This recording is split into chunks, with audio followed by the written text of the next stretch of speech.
So very warm welcome on behalf of Goa Art and Literature Festival and the ICG International Center Goa to this wonderful festival.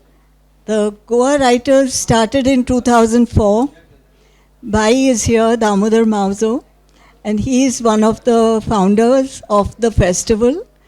It is to inspire people to write. So it was founded by Victor Rangel Ribeiro, who wrote his first novel at the young age of 82. So that should be a lesson to all of us. We can start writing at any age and on any topic we like. So very warm welcome. I welcome my two speakers this afternoon. This is a work of fiction. I'm holding it up for everyone to see. Please pick up a copy. And I'm going to read from the book a blurb on Manjari Prabhu. She's a distinguished figure in the literary and filmmaking worlds.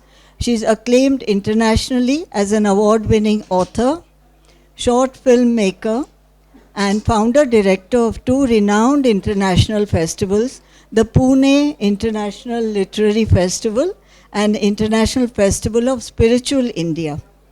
She has a remarkable career spanning over 5 decades, and she's done over 200 children's TV programs, crafted more than 50 short fiction and travel films, and has authored 20 captivating books.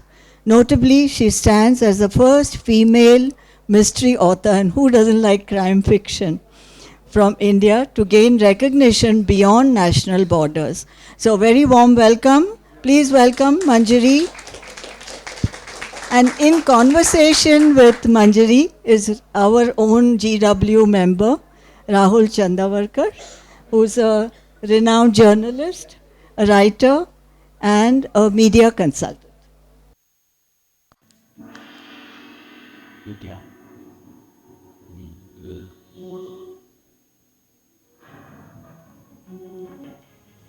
And the shop, hopefully, and with Albert.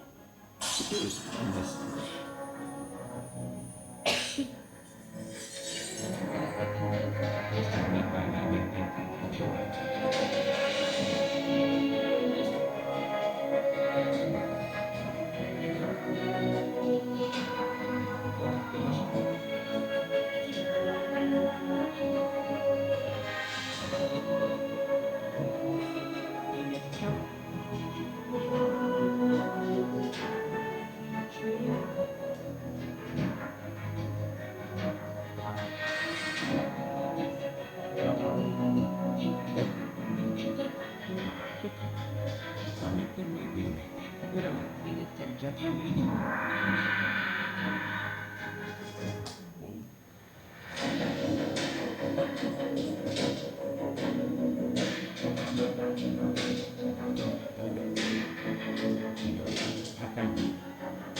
TV just launched them. See? Should launch it. Yeah. Have it. So we're going to launch the book. I don't you know. On what you like.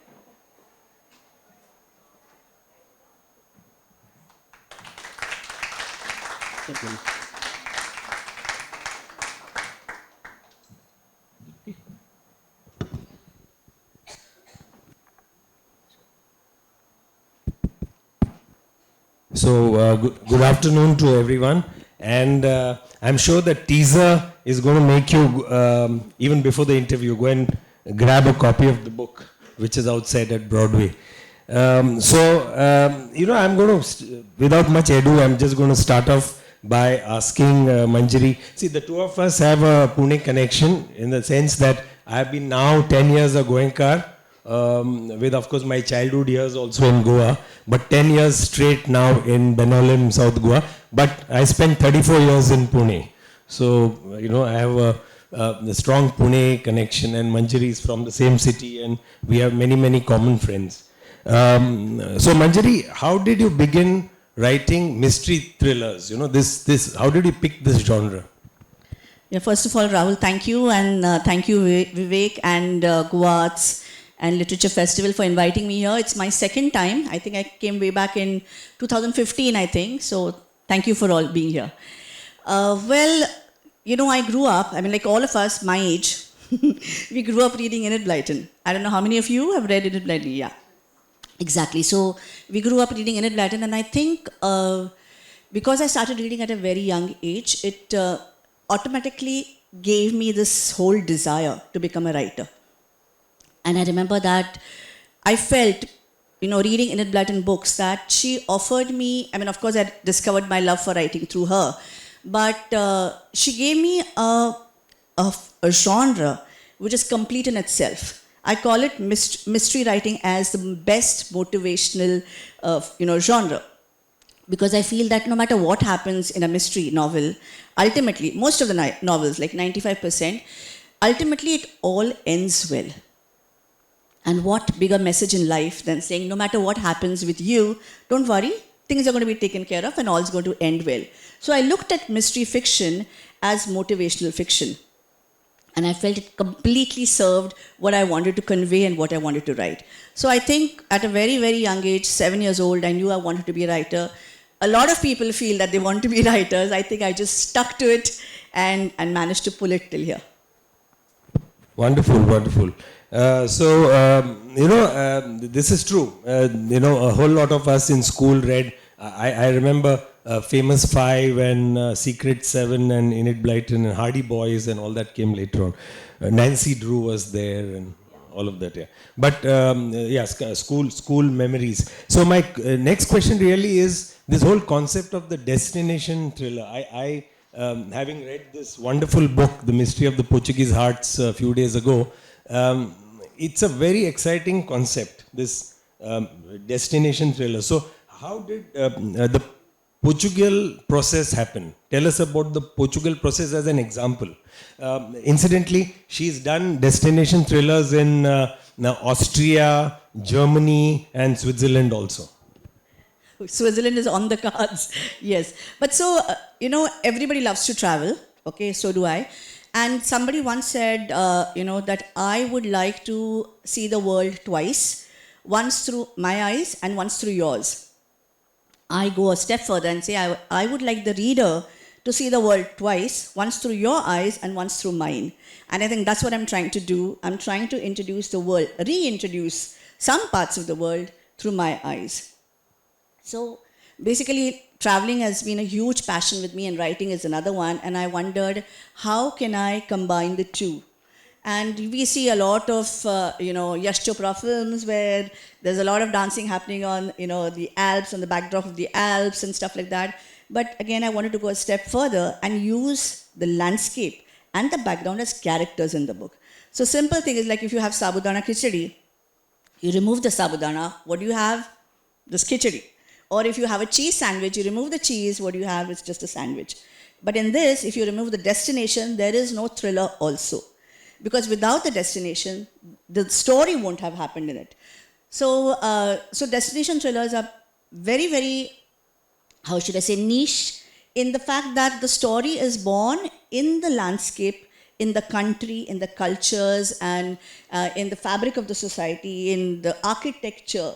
So if you remove all that, there will be no destination thriller. So that's it. Coming to Portugal, so like you said, I've written about 3 before this. The 4th one is this one, and there's another 5th one coming. But because, they had come to PILF for my Lit Fest, and they saw all these destination thrillers, and they said, would you write a book based in northern Portugal. And imagine asking a writer, will you travel? We'll take care of your stay. We'll take you around. We'll treat you like an author. Nobody treats any author like an author, let me tell you that. So imagine saying that to an author. It's like a dream come true. And that's how they took me from one end of northern Portugal to the other. They took care of everything. They treated me like royalty. And then they said, write a book. And that's it. I wrote this book. It took me about 1.5 years, obviously, but I still wrote the book, and here it is. Fantastic. So this is how destination, thrillers are born and made, really. I wanted to know, Manjari, that, you have mentioned you spent about 18 days in North Portugal, if I'm right. And this whole plot, how was it conceived? That is, did you have some idea of the storyline even before you went to Portugal, or did the story keep emerging as you traveled through the towns and villages? The most important part of a destination thriller is that you don't take a story and go to a country. It's not like I don't take a story from you and fit it into a destination. The story has to be born in that soil of that country. And so the point of this whole trip is to do research. You go there, you see the monuments, you learn the history, you meet people, you talk about the lifestyle, and then the story evolves around all of this. But having said that, I was a little stuck with this book. Normally when I write a destination thriller, it's about one town. Like the Trail of Four was in Salzburg. Okay? Then Sweden, this book that is The Voice of Runes, was in Lund University. The next one in Germany was near Lake Starnberg. Now, with Portugal, what happened was they wanted 5-6 cities in it. And when you take in 5-6 cities, you need a plot which justifies me going from one town to another town, including the history and all. Now, that was a point which really challenged me. But I can share one anecdote. I was in this place called Viana do Castelo, which has a heart as a symbol. Okay, and that's where the climax also happens. And so the heart, Portuguese heart, I don't know if you know it. I mean, you must be knowing it. It's a woven filigree heart, beautifully, very intricate thing, and it's worn like a jewelry, but it also represents religion. And I was in this place, Vienna, and I was staying by the beach, and it was almost the end of my journey, and I didn't have a plot. And it worried me, because by that time, I should have known what I'm going to write there. And one day, I mean, towards the end of the trip, I had kept this one day to think of the plot. And in the morning, I was walking around the beach and I was talking to the spirit of Portugal. And I was talking to Ray Parker, who's the main protagonist.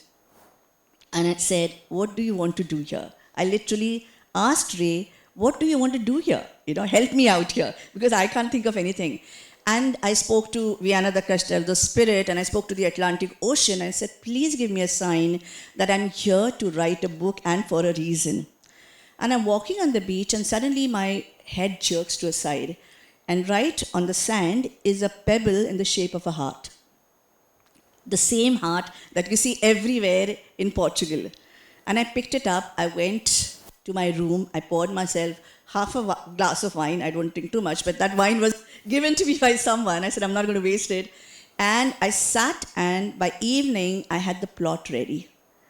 I knew exactly what was going to happen in the book and in the 5-6 places that I'd chosen. And I knew that when I found the heart, I had got my message. The message was that this book is destined to be born, and it's going to happen. And it just all came to me. So how is a destination thriller born? Is such a intriguing question, and I have no answer for it. But this is how this book was born. Lovely. So, you spoke about hearts and Portugal, and when you read the book, you will realize there's a concept called the Lencos. Am I pronouncing it right? Lenços. Lenços. Lenços, Bhai will correct me, people who know Portuguese. Lenços. So this Lenços, if you Google it, you'll know, these are wonderful handcrafted love handkerchiefs, which is a Portuguese tradition. And Manjari has, this Lenços is very, very integral through the book. Once you read, you'll know. it's so how did you think of this Love Handkerchiefs? So every destination thriller has to have a trail in it. It's a book that happens in 48 hours and 36 hours.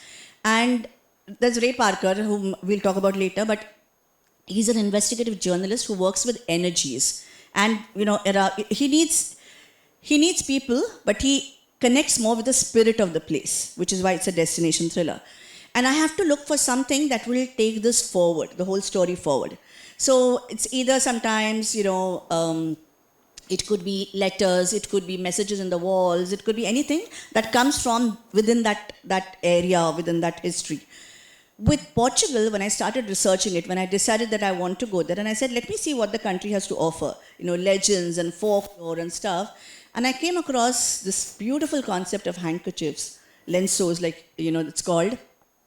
It's an 18th century tradition where, the women will sew all these handkerchiefs, embroider them, put in all the symbols of heart and butterfly and key and whatever, and write small phrases which are not even grammatically correct, okay?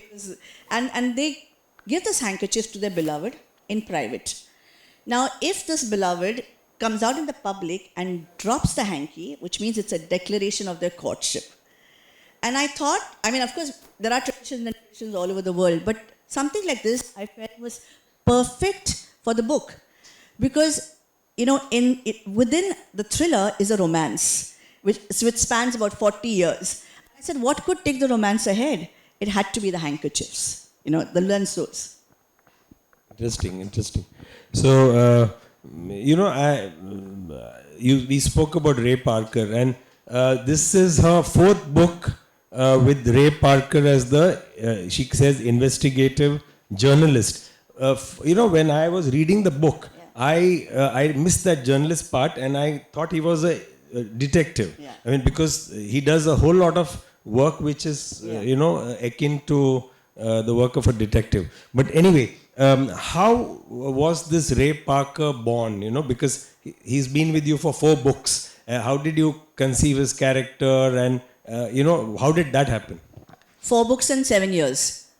Ray's been with me for 4 books and 7 years. So all my characters are born in either my dreams or my visions, and I'm not lying.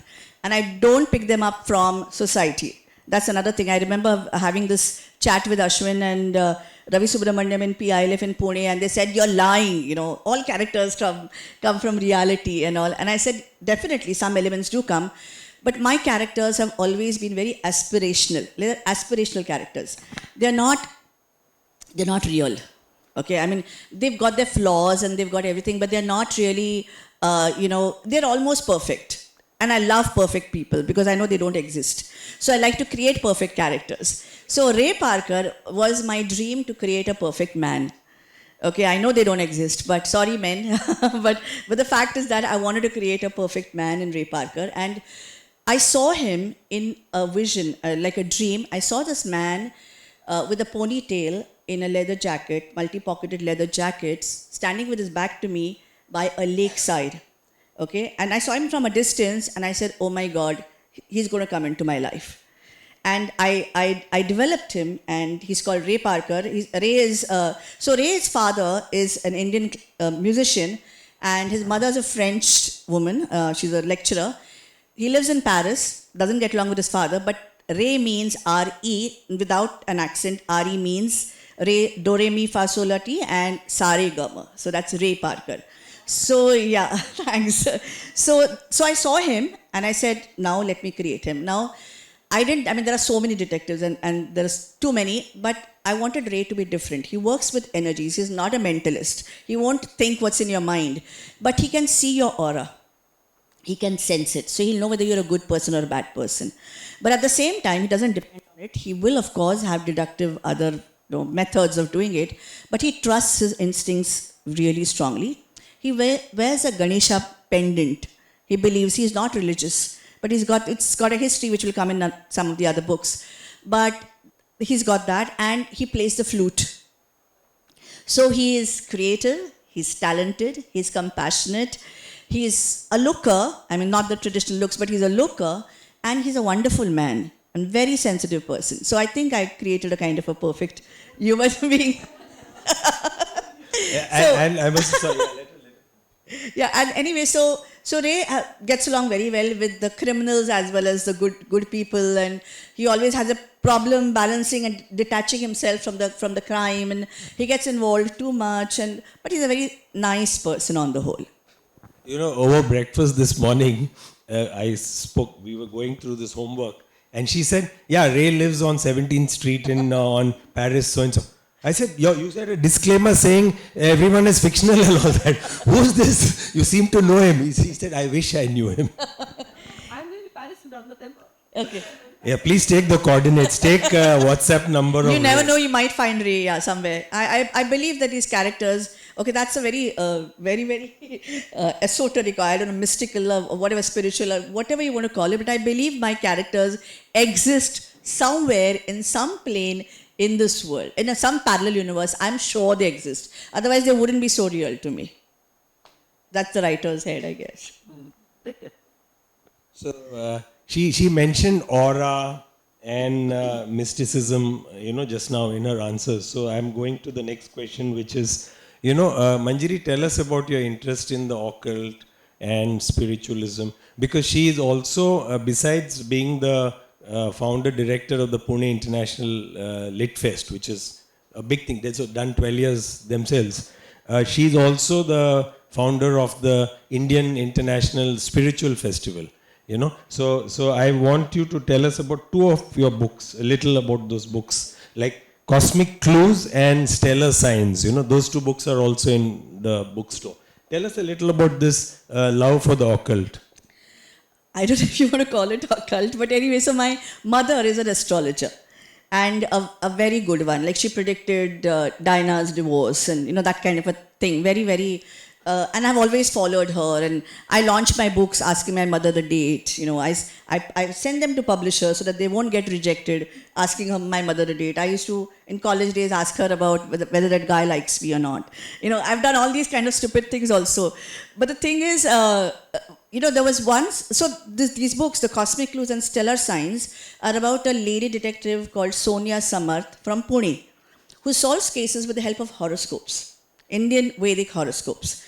And this idea came to me, again, I have to share this thing with you, that way back, before I wrote this book, once I was chatting with my mom, and she used to look at all these Bollywood directors and actors' horoscopes, and there was this party going on, and this one guy came to her and said, I have a very urgent question to ask you.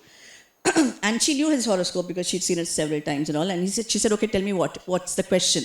So he said, I want to know when I'm going to have a child.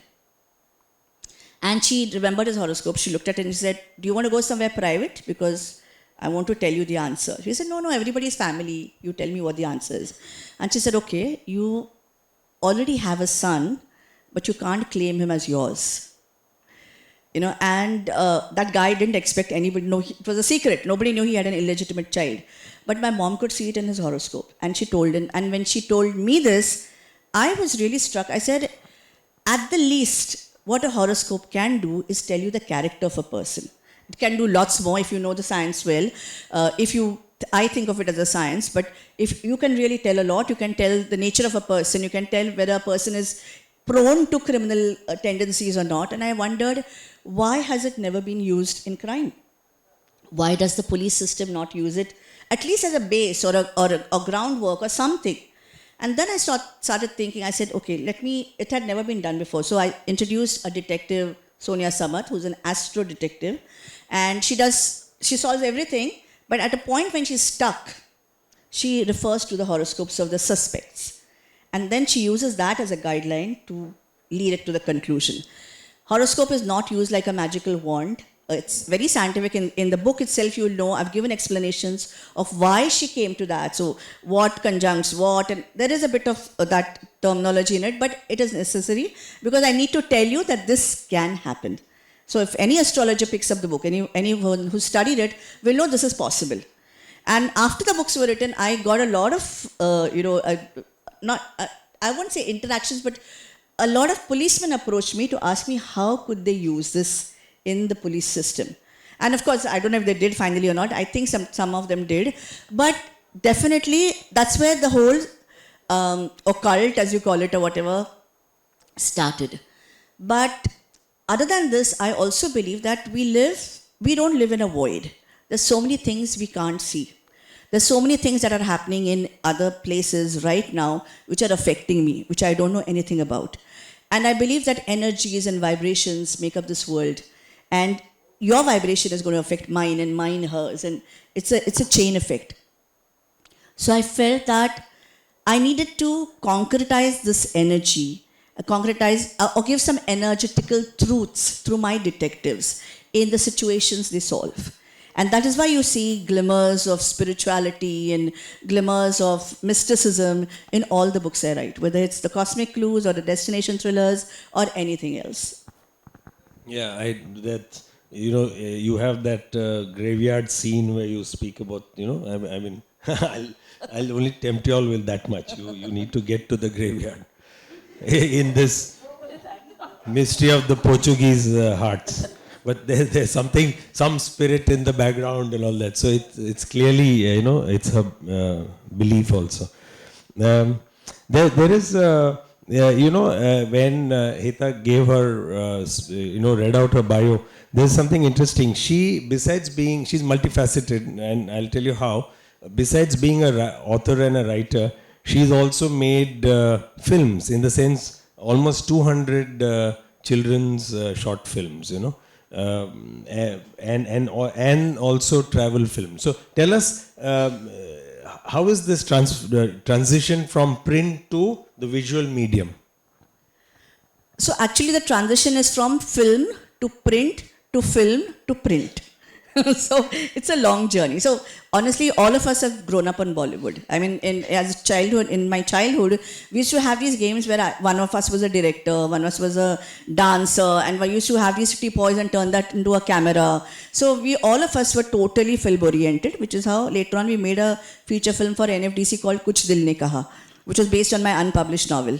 But along the way, I joined this place called the State Institute of Educational Technology, or Bal Chitravani, where I think even Goa has one, I'm not sure, where we used to make infotainment programs for children. And they used to be shown on Sayadri. The concept behind it was that there were so many dropouts in villages and so to tempt children to stay on in school through the visual, entice them to the visual medium to study. And so I did that for 17 years. Alongside, I knew that the writer in me was really wiggling to get out, and that worm was very much there. So I wrote books, but at some point I realized that this is what I want to do. That's just write full time. So I quit my job, and then I started writing full time. But along the way, because I was traveling so much, I started getting commissions to actually make small documentaries of 5 minutes for websites and all. And so I did those 50 documentaries where wherever I go, I do a small documentary, not listicles and all, but proper importance of the place. And that used to be shown, on the websites and all. So that's how it happened. And that's about it. And Mahesh, my friend, is in the audience, who's a YouTuber like me. Okay. And that's the thing I told her over breakfast, that she made all those travel short 4-5 minute films and got money for it. Mahesh, you and me are making YouTube no money. that's the small difference. The difference between making reels and films is that you get paid for the films to make them. Okay, cool. So, you have been the founder director of the Pune International Literature Festival, which is pretty big. So you tell us, this audience would be very interested to know how difficult it is. What are the challenges of curating a festival and all the different challenges? Tell us about that. If I start, I won't stop. You know what? I call my PILF by 150 weddings. So if I ever write a book on it, it's going to be 150 weddings from the girls' side. Always from the girls' side. Because, it's as good as having 150 weddings every single time I do a Lit Fest. The challenges are too many. As you can see, even I think Galf is also facing all that. First thing is, of course, the funding. Because ours was a 3-day festival, which is now a 2-day festival. But for a 3-day festival, to bring in 150 plus authors and to have 100 plus sessions and make arrangements for their travel, stay, put up, with the halls and everything, it all costs money. So that's the first challenge we have. But the satisfaction is a different thing completely. I won't come to that. But the second part is that curation. Like, you know what, the curation is very important. And when you create one session after the other, it becomes a seminar. But when you have multiple halls like this, having, different sessions happening parallelly, then it's like a buffet that you're offering to people. And you have to make sure that every year that buffet is different. You can't have the same menu all the time, because then who's going to come to listen? Big question, okay? Authors who are invited will come, of course. But our biggest problem has been bringing in the audience. And it's very sad because all these festivals are free. We don't charge money. Despite that, bringing in an audience to listen to a person, especially writers, especially a debut writer or a let's say a mid-grade writer, somebody who's not a bestseller, somebody who's not a star or a celebrity, bringing in an audience to listen to them is a huge issue. So what we do is, which most festivals do, is that we invite a celebrity so that when people go and flock there, the spillover at least will come and listen to the others. And that is a very sad truth of LitFest, that bringing in an audience to listen to them is a huge problem. So you see that right from the word go, it's a huge task. The funding, the audience, the curation, everything. But despite all that, I've been doing it for 12 years and I can't tell you the satisfaction. I mean, before the festival, I feel, why the hell am I doing this? It's nothing in it for me except maybe meet contacts and that kind of a thing. But after it is done, the satisfaction you get is tremendous. And I know that PILF has launched many careers because we really believe in promoting debut authors. The celebrities don't need us. We need the celebrities. But all the debut authors or the mid-list authors, they have literally, for example, Shatrughan Sinha's first LitFest was PILF.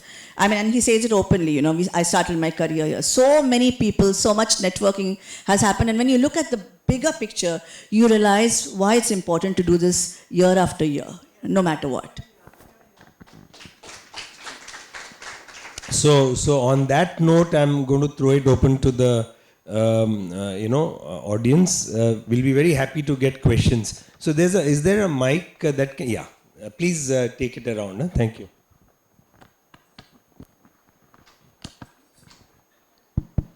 First of all, hats off, Manjari, for your writing about crime, because I'm a writer and I find that it's the most difficult genre to write for. People just take it for granted because there's so many male crime writers. First of all, as a female, hats off. And I've tried to write one and I have failed completely. So you must be pretty good. That's one thing. And the second thing, just give her a big hand, please. Thank you. And the second thing is, I can totally relate to you about your LitFest, because we started a LitFest in Ooty in 2016. And actually my mother's idea, and we call it the Grandma's LitFest because we are all the slaves. Jerry and myself are the slaves, Jerry Pinto and myself. And we do all the running around behind the scenes. And my mom sits there very elegantly and meets everybody. But the similar kind of problems that you have, we also have, obviously. Yeah. But we have no problem with the crowd. We have absolutely no problem with the crowd, primarily because it's in Ooty. Second of all, we have only one session per the time. We don't have multiple sessions, which makes a lot of difference. And it's held in the best, oldest library in the country, in the Ooty library, Nilgiri Library. And as a result, every person we've called, nobody's ever said no. Starting from Ramchandra Guha to Bama to Naftesh Sarna to everybody, they've all come and they've all wanted to come again. Because it's an intimate literary festival and also for writers. So writers, we all put them up in the same place so they can interact with breakfast, lunch and dinner together. And we don't get funding from corporates, because when you put corporates into the picture, they have a say. And the idea in the very beginning, my mom was, nobody gets to say who decides who's going to come for the LitFest, except for Jerry. Nobody else does. So this is why it's been a total success since 2016. And we managed the LitFest with exactly 12 lakhs. That's it. There's no expenditure, no extra fittings for anybody. Everybody comes on the same economic flight. Everybody stays in the same venue. And they all get individual sessions. So everybody can watch that one writer or two writers on the stage, which makes a lot of difference. Whereas in a regular LitFest, you have to choose between this and that and this, which I understand is the nature of the game. Why we have no problem with the crowd is only because of this.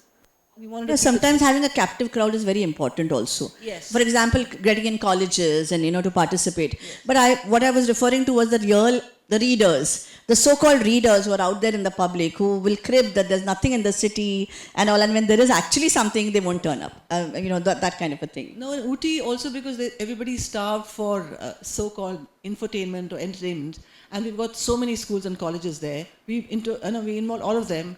The children's writers go to all the Tamil medium schools and the English medium schools. So it's the public feels very much part of the Lit Fest. We get the Badagas involved, who are the local tribes, the Kurumbas involved. So then the audience is not a problem. And the money is not the problem because we get like 10,000 rupees from one resident, 10,000, and it's managed with 12 lakhs, that's it. Yeah.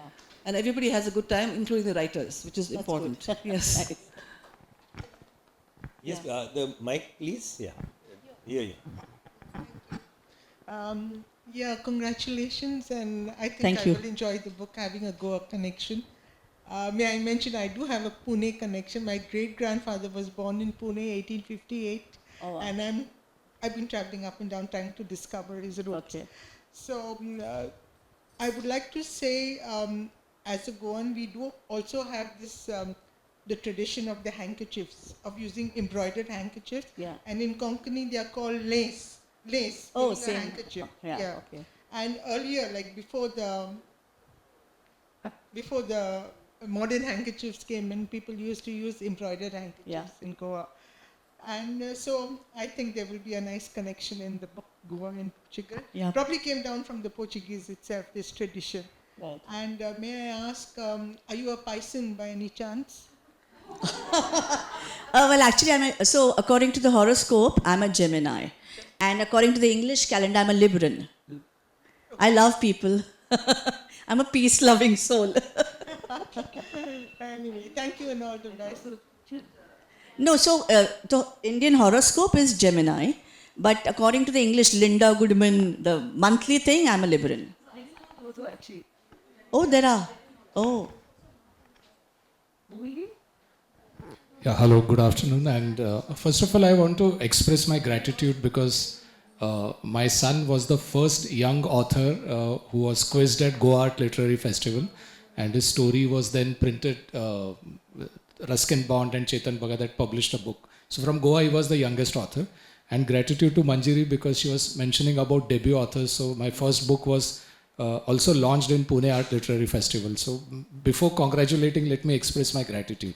Most welcome. I don't know whether this question comes from my Gujarati background, but I feel if books are written on tourist destinations, I'm sure it's going to propel a lot of tourism and, because generally we just see a place as a package, 2 days, 3 nights and all. But probably such efforts when are put and, authors are encouraged to write on, destination thrillers, it should be something which should be very actively taken up to the tourism department or probably for the welfare and bringing much holistic understanding about a place. I see a lot of that power in this book. Probably it should reach to a lot of people, and you should be definitely called to multiple places. Not only in Goa but India. I wish. We- Yeah, so because you mentioned that, we just last year, we did a book with the cultural ministry. I did a book with the cultural ministry, and it was to celebrate 250 years of the Raza Library. It's I don't know if do you know about the Rampur Raza Library? Okay, so it's a fantastic place, and they thought, since I write destination thrillers, why not write a library thriller which will promote, that library to the rest of India and the world. And we did it, and the book was launched by the president. Yeah. Thank you. Invite me, please. Okay, great. First of all, congratulations on the launch of this book. I am Thank you. looking forward to reading it. I'm an author myself, just published my 4th book, and I'm looking forward, if possible, to come to Pune and Ooty if given a chance to introduce my book. The question is from a novice, because I am a non-fiction writer and you're a fiction writer. When you write a mystery thriller like this, do you have an outcome in mind already and then you join the dots, or you just go with the flow and then take whatever outcome, there could be two or three outcomes out that mystery thriller. So you reach that point with the flow, or you already have an outcome in mind? So there are two answers to this, right? Two levels of answers to this. For any mystery fiction I write, I know what the outcome is. I mean, I don't allow a generic pattern to follow, and I keep writing, and then ultimately let's see where the book goes. That doesn't happen with mystery fiction. With mystery fiction, you need to know who done it. It's the most important thing. And the craft of an author, of a good author, I'm not saying I'm me, that's me, but I'm saying the craft of any good author is whether she can stick to this the whodunit bit while he or she is writing the book. So what I do is, I know who's done it, then I work backwards, and then I start the story from the front. And then I have to make sure that I stick to my decision which I've taken earlier. I can't keep changing my killer or murderer. So that's one thing. So I know who's done it. Secondly, for the destination thrillers, I have a very specific goal. One is that, we have cultural diplomats. Like if I represent my country, I'm a cultural diplomat. But I'm representing another country. I have a bigger responsibility. I call myself a converse cultural diplomat, which means through my books, I'm representing that country. And the goal is to bridge, the two cultures. I do not write about the underbelly of any country. I don't want to talk about history or anything that would disturb any person from any country. The point of these destination thrillers is to encourage travel, encourage curiosity about the country, and go revisit it and see how, we can work together. All the themes in all my books have peace at the core of it. Any book you pick up, I'm a huge believer of love, peace, compassion, and I think that's what all of us have to aim for. Whether I'm writing a murder, gore, the message is also the same, peace in the world. So I know what I'm writing about. Yeah. Hi, Manjari. So first of all, I want to congratulate you. You've come a very, very long way from the 4 decades ago, the girl I knew 4 decades ago, in students in Ferguson College. So my question is for you is that, this Indian literature didn't have a tradition of this mystery thriller earlier. And I mean, everybody's grown up reading Agatha Christie and the like. But, and even as children, the Enid Blytons. So what was, your biggest challenge now? Because this is this huge market of English literature in which there's so many writers from all over the world writing mystery thrillers or more detective novels, actually. So what was your biggest challenge to actually break through this, and this whole, tradition and say, okay, fine, Indians and women writers are now able to also write this kind of novels? Thanks, Anuradha. My first book came out in 94. Okay, and I started with romantic suspense.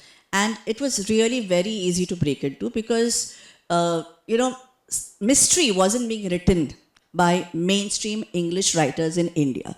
It was literary fiction. And Rupa came out with this Mills and Boon kind of intrigue series, and I wrote 2 books for them. My biggest challenge started after that, because then I felt I'd written 2 books. Wow, now I was very innocent, but I felt once you're a writer, your paths open up completely, which didn't happen. I had to work really hard to publish every book. But the first tag I got was with the Cosmic Clues was that the Indian Agatha Christie. Now that happened because there was no Indian equivalent to compare me to. Till 2004, that's when the book came out, we still did not have an English woman writer who was writing mystery fiction. So officially I became the first one, but I was tagged as, I loved the tag. Okay, I'm not saying that I don't like the tag, because she's the queen of mystery fiction, and she's just about written everything that has to be written in mystery fiction, I feel. So there's no scope. You have to keep reinventing the wheel through this genre. So that was a tag I got there. Now I'm in 2025. Okay, I write a children book, I'm compared to Enid Blyton. I write a destination thriller, I'm compared to Dan Brown.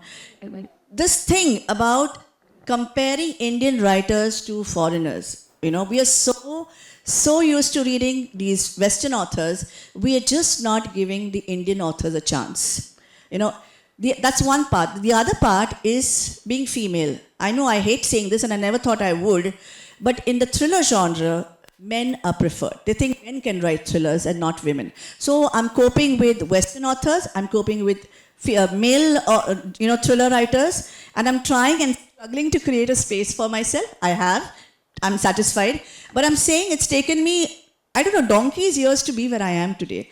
And even now, I'm not sure that my next book is going to be accepted by a publisher, because you never know what they'll take, or if it's going to be read. So publishing and English publishing is a very dicey world, I feel. You cannot predict anything.